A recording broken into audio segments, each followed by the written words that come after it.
Sir बोलने आपकी के ना टाइम पे आवाज बात नहीं नहीं आ कर रहा रही हूँ, है मेरे सर को अपना ऐसे। बात बोलने एक बारी दीजिए। रोहन जी बोल ले सर, फिर आप बोल एक लीजिए। बार बोलने दीजिए कि यही तो दिक्कत है कि हमको बोलने का मौका नहीं मिलेगा।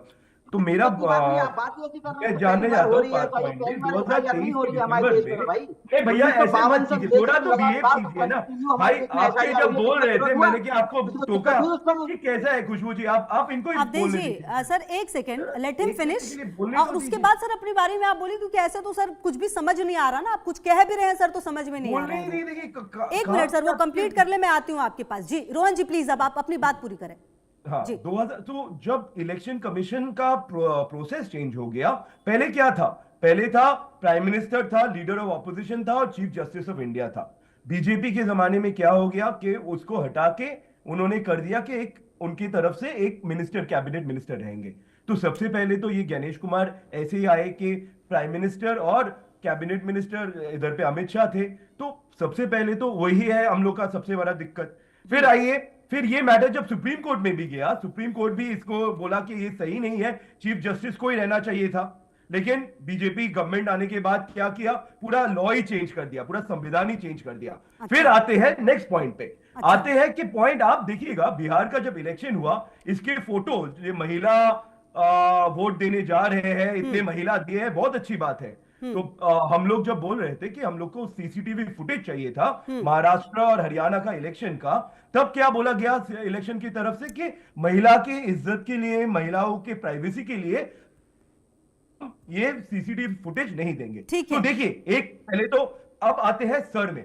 तो पहले तो हम लोग देखिए महाराष्ट्र में, हम लोग देखिए कि जब असेंबली इलेक्शन होने वाला था लोकसभा के बाद, तो 50 लाख लोग जोड़ दिए गए। उस टाइम पे तो सर नहीं हुआ।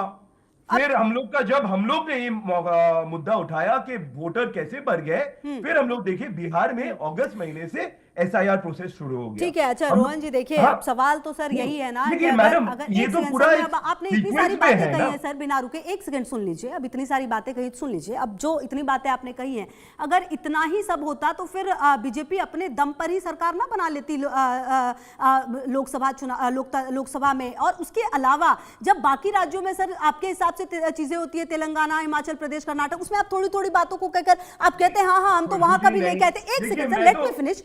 एक सेकंड सर, एक सेकंड। वहां की चीजें आप थोड़ी थोड़ी लेकर आते हैं, अरे इस सीट पर तो इतना था उतना था। सर खुलकर आइए ना, फिर खुलकर कहिए कि भाई जितने भी लोगों को ज्ञानेश कुमार ने, इलेक्शन कमीशन ने, सोनिया गांधी हैं, राहुल गांधी हैं, प्रियंका गांधी, सब तो सर उसी संवैधानिक चीजों को लेकर बैठे हुए ना जो ज्ञानेश कुमार ने और चुनाव इलेक्शन कमीशन ने दिया है। बार बार कानून और इस प्रक्रिया को इस तरीके से सवालों के घेरे में खड़ा करना सर कहां तक सही लगता है? एनीवेज मैं आपके पास आती हूं। अवधेश जी जवाब ये दीजिए, रोहन जी कह रहे हैं कि ज्ञानेश जी को ही जब आप लेकर आए ना तो उसमें पीएम मोदी और अमित शाह जैसे लोगों की मौजूदगी थी, मतलब उसमें और कोई भूमिका नहीं थी। फिर सुप्रीम कोर्ट जब लेकर गए तो आपने पूरा का पूरा लॉ ही बदल दिया। अवधेश उपाध्याय। देखिए खुशबू जी, मैं बताऊं, आज के समय में विपक्ष का एसआईआर तो केवल एक बहाना है। सच्चाई ये है कि देश के विपक्ष को अपना अस्तित्व बचाना है और कोई इसमें कोई दूसरा कारण है नहीं। क्यों? मेरे भाई रोहन मिश्रा जी बोल रहे थे, इनको ये तो पता होगा कि भारतीय संविधान का आर्टिकल 324 क्या कहता है, क्या क्या लिखा है उसमें, क्या क्या प्रावधान है उसमें चुनाव आयोग के लिए। भाई मेरे आपके कहने से अगर चुनाव आयोग काम करने लगे, इसका मतलब तो फिर आपने सही कहा कि भारतीय जनता पार्टी की सरकार होती पूरे देश में सब जगह। भाई हिमाचल प्रदेश में कांग्रेस की सरकार बनती है, तब ना तो वोट चोरी की बात करता है कोई, ना ही ईवीएम के हैक की बात करता है, ना एसआईआर की बात होती है। इसी तरह से आप बात करिए कर्नाटक में, इसी तरह से तमिलनाडु की बात करिए, इसी तरह से आप पश्चिम बंगाल में बात कीजिए, तेलंगाना की बात कीजिए, जम्मू कश्मीर की बात कीजिए। ये सभी राज्य ऐसे हैं जहां भाजपा की हार हुई है और कांग्रेस की जीत हुई है, कांग्रेस सहयोगी दलों की जीत हुई है। वहां इनको कुछ याद नहीं आता, ना ईवीएम हैक होती है वहां पर, ना चोरी होती है, ना एसआईआर होता है। लेकिन हाँ, जहां इनका सुपड़ा साफ होता है, जहां भारतीय जनता पार्टी की जीत होती है, जहां जनता का प्यार अपने देश के प्रधानमंत्री जी को मिलता है, वहां इनको सब चीज पर दिक्कत हो जाती है। ईवीएम हैक हो जाती है, वहां पर वोट चोरी हो जाती है, एसआईआर की बात होती है। मैं कह रहा हूं फिर एक बार फिर मैं बता रहा हूं, केवल विपक्ष का ये बहाना है अपना अस्तित्व बचाना है, जबकि एसआईआर से कोई दिक्कत नहीं है। ये केवल केवल गुमराह कर रहे हैं जनता को। और इस बारे में आपने देखा होगा कि 272 ब्यूरोक्रेट्स ने भारत के राहुल गांधी को चिट्ठी लिखी है कि इस तरह से चुनाव आयोग को बदनाम ना किया जाए। ठीक है खुशबू जी, सबसे पहले तो मैं बोलना चाहता हूं कि ये इन्होंने जो बात किया, हम लोग एक डेमोक्रेसी में है, हम लोग जो बात कर रहे हैं वो डेमोक्रेसी के अंदर से ही अच्छा बात कर रहे सर, हैं। रोहन जी ये हम लोग जवाब अपना दीजिएगा, point जो ये रखे जवाब भी आपके दे पास। दीजिएगा, ये जवाब भी दे दीजिए जो अवधेश जी पूछ रहे हैं। मेरा सवाल है कि आपको एसआईआर से तकलीफ क्या है सर?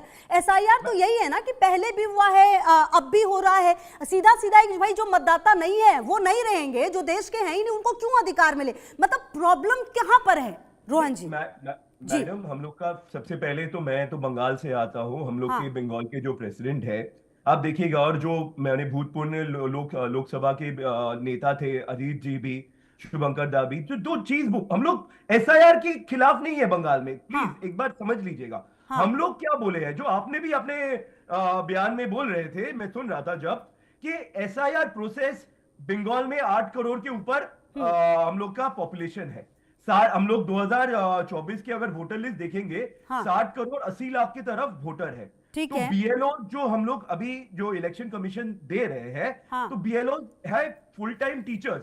हाँ। वो लोग फुल टाइम टीचर्स, वो लोग अपना पढ़ाई करा के फिर वो लोग अपना बीएलओ का काम कर रहे हैं। हाँ। ठीक है, हम लोग कह रहे हैं सबसे पहले कि इतना जल्दी में कैसे 8 करोड़ वोटर्स का आप लोग तय कर रहे हो। सेकंड पॉइंट जो आप बोल रहे हो घुसपैठिया का, सबसे पहले तो मैं बोलूंगा कि घुसपैठिया आया कहां से मैडम? हाँ। आप ये अरे रोहन जी आपने देखिए, बोला अभी थोड़ी देर उनको- पहले तो मैंने नहीं, अवधेश जी उन्होंने से ये कोई सवाल जवाब किया नहीं ही दिया। ना।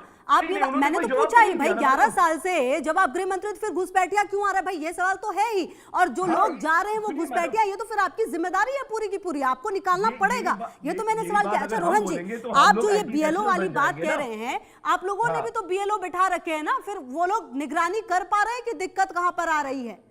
वही तो मैडम मैंने आपको जी। बोला कि हम लोग के बंगाल में 84,000 के ऊपर बूथ्स है मैडम। हाँ। एक हम लोग का बंगाल का जो नॉर्थ बंगाल और साउथ बंगाल में आप डिस्टेंस देखिएगा, उधर पे आपको समझना आना चाहिए कितना बड़ा है। आज देखिएगा, 1 महीने पहले पूरा नॉर्थ बंगाल में इतना बड़ा फ्लड हुआ, पूरा नेशनल डिजास्टर हो गया। तो हम लोग का पॉइंट यही था कि अगर इलेक्शन आ रहा है, आप लोग एसआईआर कीजिए, डुप्लीकेट वोटर हटाइए, जो घुसपैठिया है जिसको आपने रोका नहीं, वो जो अंदर आ गए उनको भी हटाइए, आप जो डेड वोटर्स हैं उनको भी हटाइए। बट ये प्रोसेस 1 महीने में होने वाला नहीं है।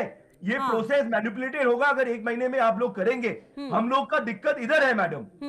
मतलब तो कुल ये हम लोग का पॉइंट है मिलाकर रोहन जी जिसका आप जवाब ये कह बीजेपी रहे के हैं, पास है नहीं। कुल मिलाकर आप ये कह रहे हैं कि अगर समय लेकर ये पूरी प्रक्रिया अगर की जाती तो शायद बेहतर तरीके से इसका रिजल्ट आएगा। आप यही कह रहे हैं, एक्यूरेट। हाँ, यही तो मैडम, आप 2002 का भी देख लीजिए, वो लोग क्या 1 महीने में पूरा बीएलओ ने पूरा बंगाल, तब तो 4 करोड़ वोटर्स थे हम लोग के पास, 1 महीने का तो प्रोसेस नहीं था। तो आज हम इसमें लोग का इसमें डबल अवधेश जी, वोटर्स जो हो गए। बीजेपी के अभी जो प्रवक्ता हमारे साथ थे अवधेश जी, उनका ये कहना था कि ये तो एक कानूनी प्रक्रिया है और जिसको एक संवैधानिक संगठन जो है वो अंजाम दे रही है, इसमें बीजेपी क्या कर सकती है? नहीं नहीं, यही तो मैडम, हम तो इसलिए तो मैंने स्टार्ट किया कहां से कि ज्ञानेश कुमार का अपॉइंटमेंट कहां से हुआ। ज्ञानेश कुमार का अपॉइंटमेंट हुआ जब मोदी जी और अमित शाह जी ने बैठ के डिसाइड किया कि Gyanesh Kumar ji chief election commission होगा।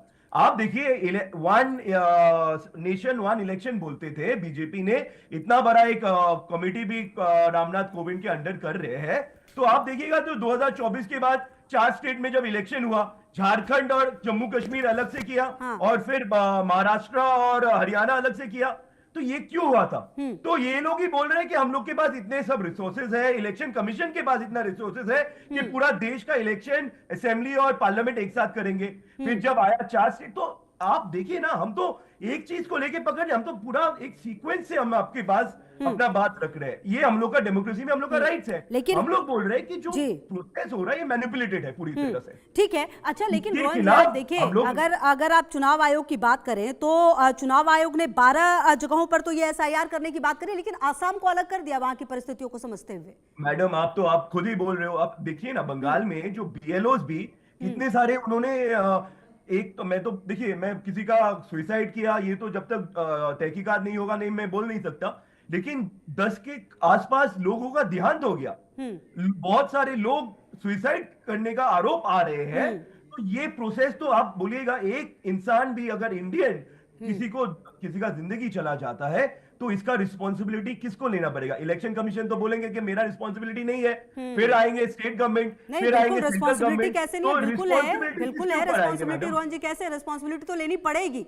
अगर इस तरह की घटना होती है तो बिल्कुल इलेक्शन कमीशन को इस तरह की घटना की जिम्मेदारी लेनी पड़ेगी। और बतौर विपक्ष आप लोगों की भी और जिम्मेदारी हो जाती है कि इस चीजों को और मुखर तरीके से उठाएं और बताएं और प्रूफ के साथ सामने लेकर आए ना रोहन जी। मैडम 21 तारीख आज जो सुप्रीम कोर्ट ने हम लोग का पिटिशन तो लिया है, तो हम लोग अगर कुछ अनकॉन्स्टिट्यूशनल बात करते तो सुप्रीम कोर्ट हमारा पिटिशन आज लेते नहीं। हम लोग की तरफ से हमारा बंगाल की स्टेट में शुभंकर सरकार जो प्रेसिडेंट है, उन्होंने सुप्रीम कोर्ट को अप्रोच किया। हम लोग का पॉइंट एकदम कि एसआईआर हो, जो गलत वोटर्स है वो निकल जाए, लेकिन ये जो टाइमलाइन है, हम लोग को लगता है ये टाइमलाइन में 1 महीने में जो प्रोसेस स्टार्ट हुआ है और वो 4 दिसंबर को खत्म होके 9 दिसंबर को जो ड्राफ्ट वोटर लिस्ट निकलेगा, ये सही नहीं होगा, क्योंकि इट्स नॉट पॉसिबल। तो कुल मिलाकर रोहित जी, क्या आप लोग इस मुद्दे पर